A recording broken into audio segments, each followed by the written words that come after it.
UP police में 60,244 पदों के लिए चल रही भर्ती परीक्षा में कल से फिजिकल टेस्ट शुरू हो रहा है। अभ्यर्थियों की दोहरी चेकिंग के बाद ही परीक्षा केंद्र में उन्हें एंट्री मिलेगी। साथ ही बायोमेट्रिक चेकिंग भी होगी, यानी कि सुरक्षा के सख्त इंतजाम किए गए हैं। कब और कितने बजे कहां पर फिजिकल टेस्ट होगा, ये रिपोर्ट देखिए।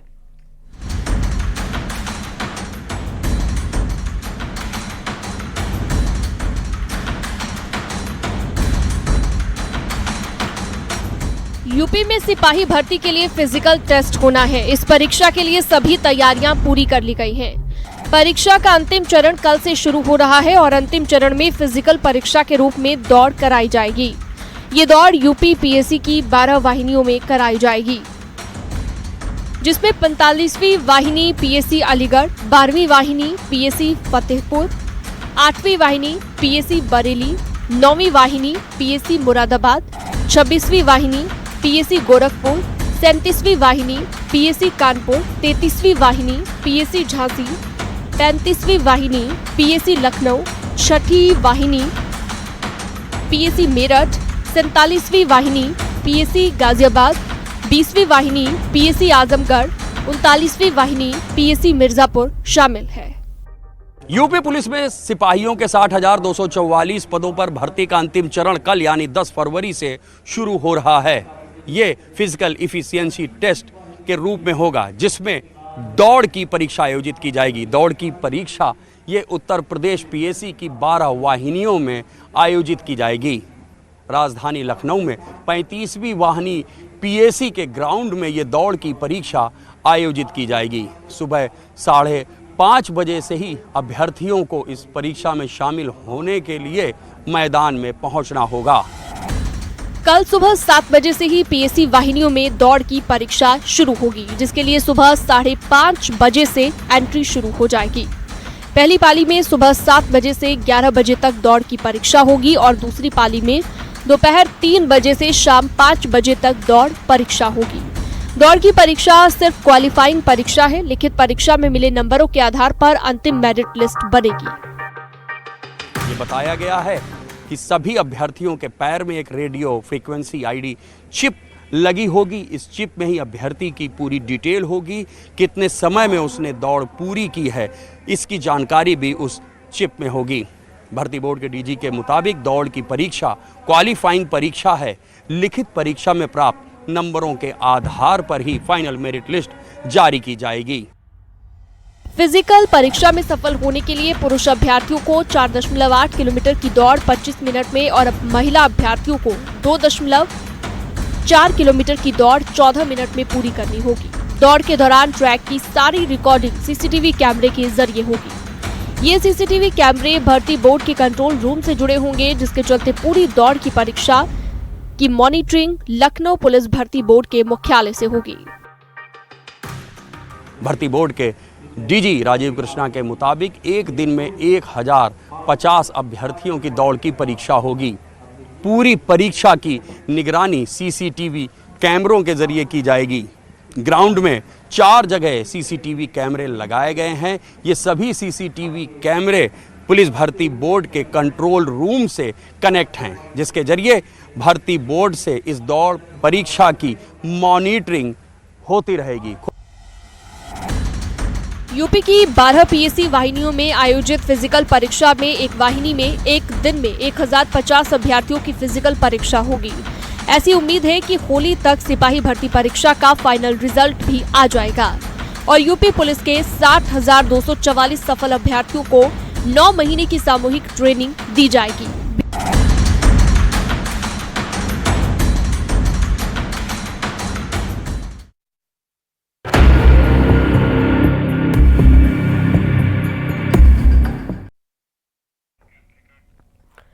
एएमयू एक बार फिर से विवादों में है। विवाद खाने को लेकर है, जहां पर चिकन बिरयानी की जगह बीफ बिरयानी सर्व किए जाने का नोटिस वायरल होने को लेकर बवाल मच गया है। हिंदू संगठन इसका विरोध कर रहे हैं। एएमयू प्रशासन इसे टाइपिंग की गलती बता रहा है। क्या है पूरा मामला, रिपोर्ट में देखिए।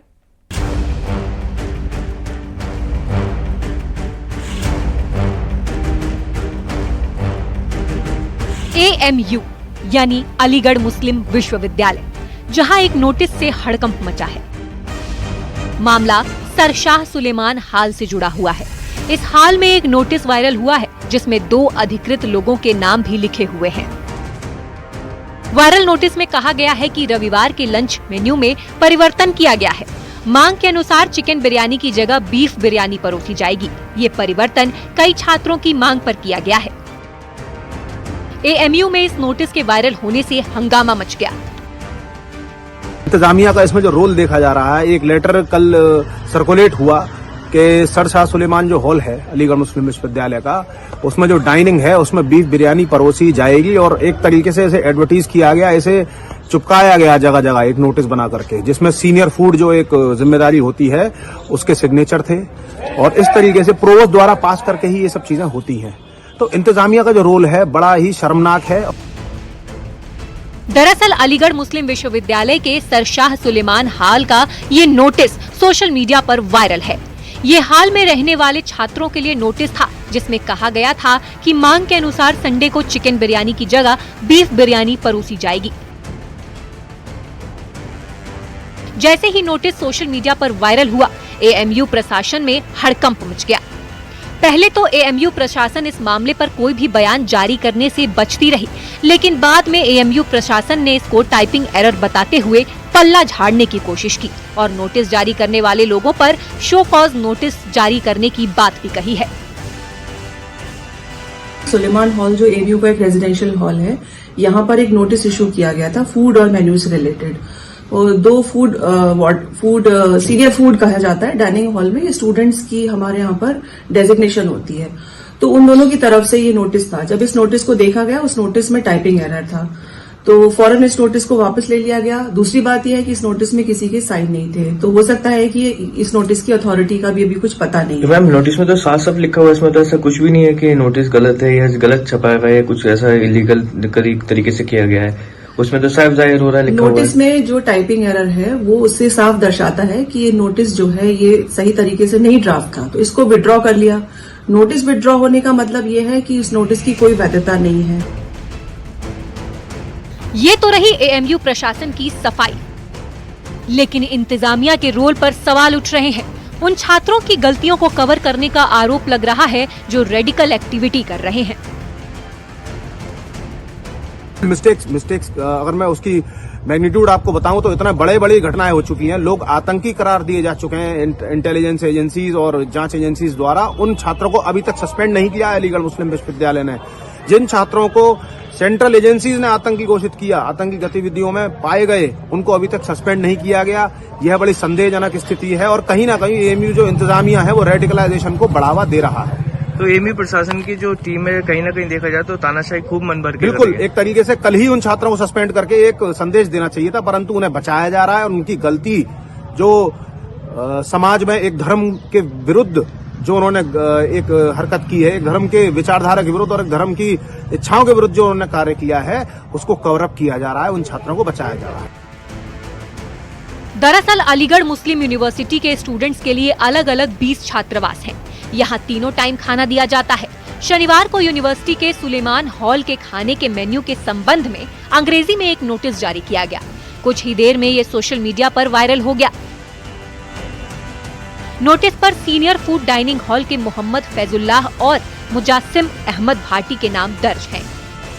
जिन अधिकृत लोगों द्वारा ये लेटर वायरल किया गया है, उनके लिए शोकोस नोटिस जारी कर दिया गया है। हालांकि अलीगढ़ प्रशासन ने मामले को शांति व्यवस्था बनाए रखने के लिए अलीगढ़ मुस्लिम यूनिवर्सिटी के प्रॉक्टर और प्रोफेसरों से बात की, तो लंच में कहा गया है कि बीफ बिरयानी नहीं परोसी गई है, चिकन बिरयानी ही परोसी गई है। अलीगढ़ से न्यूज़ 18 रंजीत सिंह।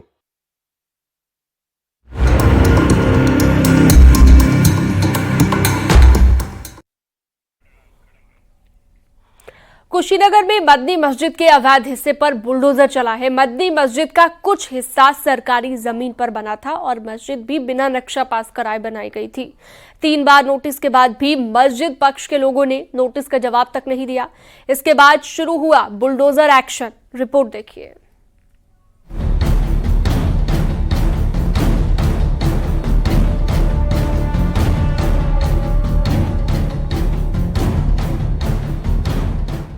कुशीनगर में लंबे विवाद और कानूनी प्रक्रियाओं के बाद आखिरकार बुलडोजर एक्शन हुआ है। मस्जिद के अवैध हिस्से पर कार्रवाई हुई है। भारी पुलिस बल की मौजूदगी में प्रशासन ने बुलडोजर चलाकर अवैध निर्माण को ध्वस्त कर दिया। दरअसल हाटा नगर पालिका इलाके के करमाहा चौराहे के पास मदनी मस्जिद के निर्माण को लेकर विवाद काफी समय से चल रहा था। 1999 में मस्जिद के निर्माण की स्वीकृति मिली थी, लेकिन केवल 2 मंजिल के नक्शे को ही पास कर दिया गया था। इसके बावजूद 4 मंजिल और भूतल का निर्माण नियमों को ताक पर रखकर किया गया। संडे के दिन कार्रवाई हो रही है, इसी से आप अंदाज लगा सकते हैं क्या हो रहा है। क्या कहना कि ये जो कार्रवाई हो रही है गलत हो रही है? कार्रवाई गलत हो रही है। 2022 में ऑनरेबल सुप्रीम कोर्ट ने जो ऑर्डर पास किया है, बहुत सारी पिटीशन को क्लब करके एक साथ करके उसमें दिया है कि अनऑथराइज जो होगा, यानी इंक्रोचमेंट शब्द यूज हुआ है, अतिक्रमण होगा तो उसे सरकारी जमीन पे तो ध्वस्त किया जा सकता है, अदरवाइज किसी को ध्वस्त नहीं किया जाएगा। प्रशासन ने तो 3 दिन बाद नोटिस भी जारी किया था इनको अपना स्पष्ट करने के लिए। इनको स्पष्टीकरण इनके नगर पालिका कार्यालय में प्राप्त कराया जा चुका था, विद इन टाइम प्राप्त कराया गया था, इसकी मुझे जानकारी है। इस अवैध निर्माण की शिकायत कई बार संबंधित विभागों और पिछली सरकारों से की गई, लेकिन कोई ठोस कार्रवाई नहीं हुई। लेकिन योगी सरकार में अवैध निर्माण पर एक्शन की गति को देखते हुए प्रशासन हरकत में आया। नगर पालिका ने मस्जिद प्रबंधन को नक्शा और तमाम दस्तावेज पेश करने के लिए 3 बार नोटिस जारी किया, लेकिन कोई जवाब नहीं मिला।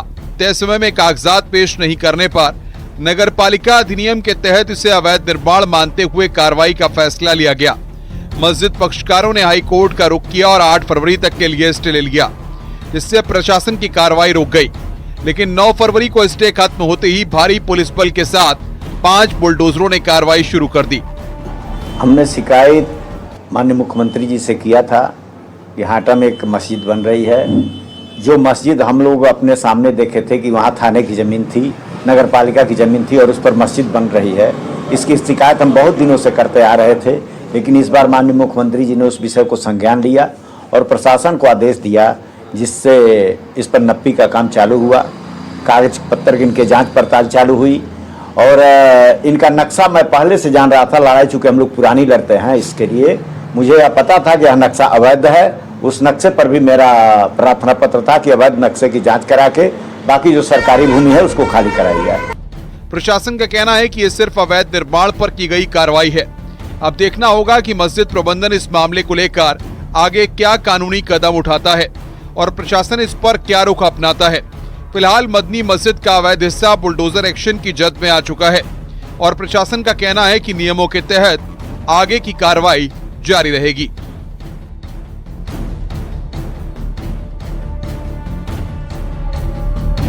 इस मस्जिद के लिए जो स्वीकृत नक्शा था, जो मानचित्र स्वीकृत किया गया था नगर पालिका द्वारा, स्वीकृत मानचित्र से अधिक की भूमि पर इसका निर्माण किया गया था। बीते दिसंबर माह में हिंदूवादी नेता राम बच्चन सिंह ने मुख्यमंत्री योगी आदित्यनाथ से मिलकर इस निर्माण शिकायत की थी, जिसके बाद जिला प्रशासन हरकत में आया था। तमाम जांच के बाद और मस्जिद की इंतजामिया कमेटी को तमाम समय भी दिया गया कि वह अपना पक्ष रखें, लेकिन इंतजामिया कमेटी ने जो समय मांगा था वह समय पूरा हो गया। इसके बाद अब इस मस्जिद के अवैध निर्माण को ढहाया जा रहा है। अशोक शुक्ला, न्यूज़ 18, कुशीनगर।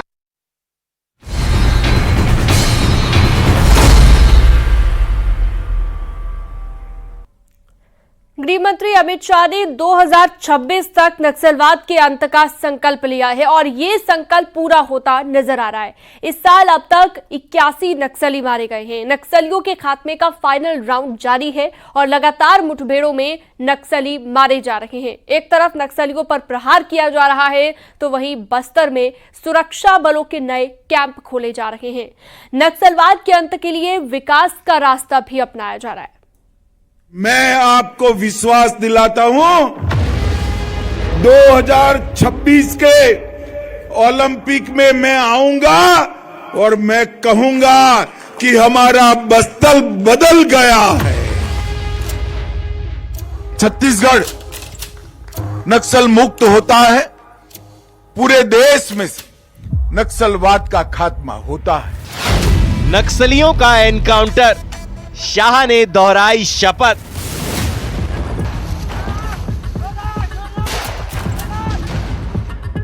शस्त्र छोड़ दीजिए, विकास के रास्ते पर अग्रसर होइए। फाइनल राउंड की शुरुआत, अब नहीं बचेगा नक्सलवाद। जितनी भी योजनाएं हैं, इसके सबसे पहली प्रायोरिटी मेरा बस्तर है। कई युवा ये रास्ते पर हथियार छोड़कर आएंगे और अपने जीवन को संवारेंगे। लाल आतंक पर प्रहार, करीब है दी एंड। हिंसा करते थे उनके खिलाफ सुरक्षा घेरा कड़ा कर उनको घेरने का काम किया। जो सरेंडर हुए उनको बसाने का काम किया, और नक्सल प्रभावित क्षेत्र जो विकास से पिछड़ गए थे उनको विकसित करने का अभियान भी नरेंद्र मोदी सरकार ने चलाया है। नक्सलियों को गृह मंत्री अमित शाह का अंतिम अल्टीमेटम था ये, देश अब और हिंसा नहीं सहेगा। बस्तर की धरती अब खून से और लाल नहीं होगी। गोलियों की गूंज, बम के धमाके अब और नहीं सुनाई देंगे। मार्च 2026 देश से नक्सलवाद के खात्मे के लिए अमित शाह ने यही डेडलाइन तय की है, और आंकड़े गवाह हैं। जिस दिन शाह ने यह संकल्प लिया था, उसी दिन से नक्सलियों की उल्टी गिनती शुरू हो गई है। लगातार मुठभेड़ों में नक्सली मारे जा रहे हैं। नक्सलियों के खात्मे का फाइनल राउंड जारी है। छत्तीसगढ़ में इस साल अब तक 81 नक्सली मारे गए हैं, जिनमें से 65 बस्तर संभाग में ही ढेर हुए हैं। हम स्कूल चाहते हैं, दवाखाने चाहते हैं, हॉस्पिटल चाहते हैं, सबको मुफ्त अनाज मिले वो चाहते हैं। सर के घर में बिजली हो, शौचालय हो, पीने का पानी हो। 5 लाख तक का गरीब आदिवासियों का इलाज मुफ्त हो जाए, ऐसी व्यवस्था करिए। 2025 में नक्सल एनकाउंटर। 2 फरवरी बीजापुर में 8 नक्सली ढेर। 20 जनवरी गरियाबंद में 16 नक्सली ढेर। 16 जनवरी कांकेर पुजारी गांव में 18 नक्सली ढेर। 12 जनवरी बीजापुर में 5 नक्सली ढेर।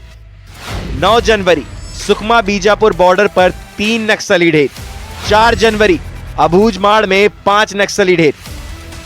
ये आंकड़े बता रहे हैं कि नक्सलियों के खिलाफ अभियान कितनी तेजी से चल रहा है। सरकार का इरादा नक्सलवाद को पूरी तरह से मिटा देने का है। सरकारी आंकड़ों के मुताबिक 2023 में 50 नक्सलियों को मार गिराया गया। साल 2024 में ऑपरेशन को और ज्यादा तेज किया गया। 2024 में 290 नक्सलियों को मुठभेड़ में मार गिराया गया, और इस साल अब तक 80 से ज्यादा नक्सली मारे गए हैं। बीजापुर में हुए मुठभेड़ में 31 नक्सली ढेर हुए हैं। ये नक्सलियों के खिलाफ सबसे बड़े अभियान में से एक है। इसके पहले कब नक्सलियों पर बड़े प्रहार किए गए, ये भी जान लेते हैं। अब तक के बड़े एनकाउंटर। 9 फरवरी बीजापुर में 31 नक्सली ढेर। 20 जनवरी गरियाबंद में 16 नक्सली ढेर। 16 जनवरी कांकेर पुजारी गांव में 18 नक्सली ढेर। 22 नवंबर 2024 सुकमा में 10 नक्सली ढेर। 4 अक्टूबर 2024 थुलथुली में 38 नक्सली ढेर। 15 जून 2024 अबूझमाड़ा में 8 नक्सली ढेर। 10 मई 2024 बीजापुर में 12 नक्सली ढेर। 29 अप्रैल 2024 नारायणपुर में 8 नक्सली ढेर। 16 अप्रैल 2024 कांकेर में 29 नक्सली ढेर। नक्सलियों के खात्मे के लिए लगातार कैंप बनाए जा रहे हैं। सरकारी आंकड़ों के मुताबिक 2019 तक पैरामिलिट्री फोर्सेस के 290 कैंप नक्सल इलाकों में लगाए गए थे। इसके बाद साल 2024 में 58 और कैंप लगाए गए। 2025 में 88 कैंप लगाए जाने की तैयारी है। नक्सलवाद के खात्मे के लिए विकास का भी सहारा लिया जाएगा। क्या है अमित शाह की रणनीति, आइए जानते हैं। विकास से नक्सलवाद का अंत। बस्तर में लगातार कार्रवाई के निर्देश। नक्सलियों की फंडिंग रोकी जा रही है। बस्तर को विकास से जोड़ा जा रहा है। बस्तर के जंगलों में इंटरनेट का जाल, बिजली और शिक्षा के इंतजाम। जंगलों के भीतर खुल रहे कैंप। ग्रामीणों को हर तरह की सुविधा। गांवों में स्कूल खोलने के निर्देश। सड़कों का बिछाया जा रहा जाल।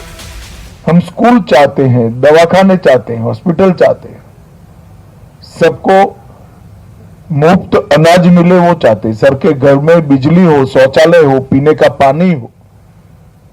5 लाख तक का गरीब आदिवासियों का इलाज मुफ्त हो जाए ऐसी व्यवस्था करी।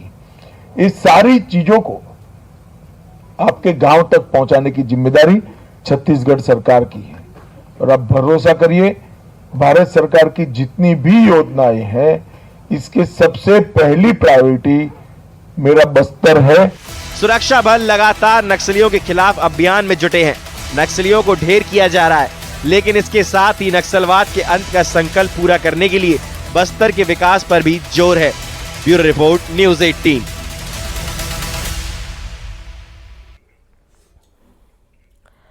खबरों का सिलसिला जारी है। वक्त एक छोटे से ब्रेक का, फौरन लौटते हैं।